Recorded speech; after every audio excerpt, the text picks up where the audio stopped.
tagal kasi mahaba yung pila guys.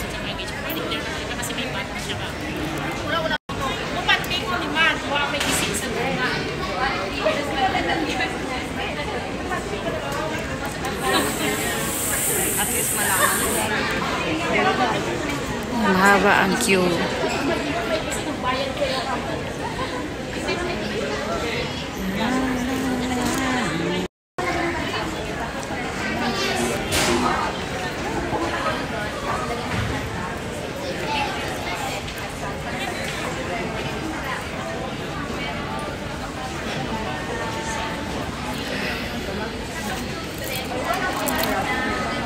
Ng pila guys, ay naku, parang masyado makapal yung kilay ko.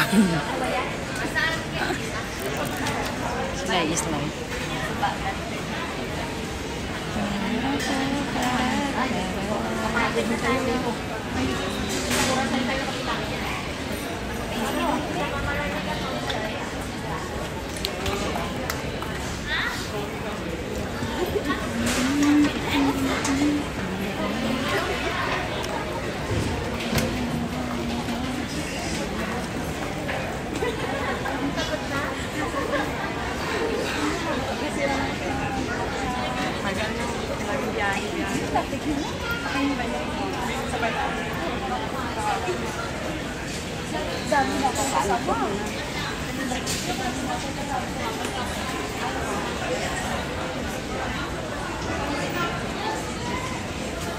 Ay, ang tagal, ang bag.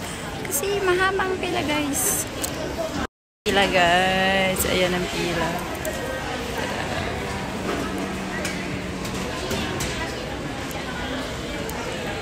Ang haba ng pila. Yung nakaraan na umuwi ako, kunti lang yung pila.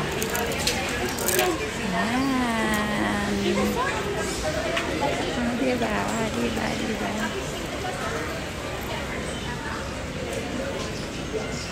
Maraming umuwi guys kasi mag-graduate ang mga anakis. Mag-graduate ang mga anakis.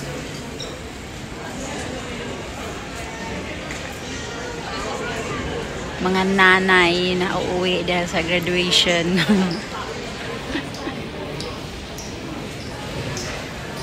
Ano yun sa'yo? Lalaki, no? Lalaki. Sa akin, lalaki din. Pero yung babae ko rin, mag-moving up din siya.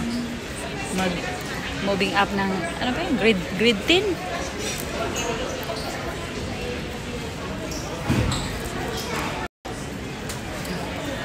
Hindi na ako hinatid ng amo ko guys. Nag-taxi lang ako dito. Papunta dito, nag-taxi ako. Tapos patagal pa ako nakakuha ng taxi.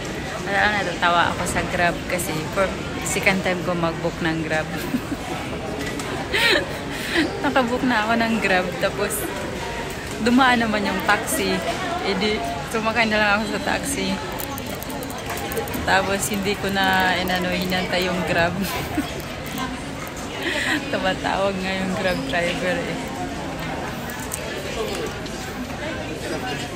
Tapos pagkatapos na hindi ko nasagot yung tawag niya, kinancel na lang niya yung ano ko, yung booking ko. Umuulan-ulan kasi dito eh, kaya matagal ako nakakuha ng taxi. Sabi ko, patay, mag-aalas 10 na. Tapos wala pa rin taxi dumadaan. Kasi yung sa amin kasi papasok kasi siya eh, hindi sa may highway talaga. Kaya madalang lang yung taxi na dumadaan. Tagal ko pang nagtintay, siguro more than half hour ako nag-antay na may dumaan na taxi. Tapos nung nakabook na ako ng Grab, saka din may dumaan na taxi. Diba? Ang galing. Mag-interview tayo ng mga nanay dito. Ikaw sis, uwi ka ba kayo sa graduation din? Oh? lahat pala tayo dito for graduation. Ano yun sa'yo, babae? Lalaki. O lalaki din sa akin. Sa kanya din lalaki. Sino bang babaeng gagraduate dyan? Lalaki din. Sa'yo. Sa kanya lalaki din. Sa akin lalaki. High school ka at saka yung sa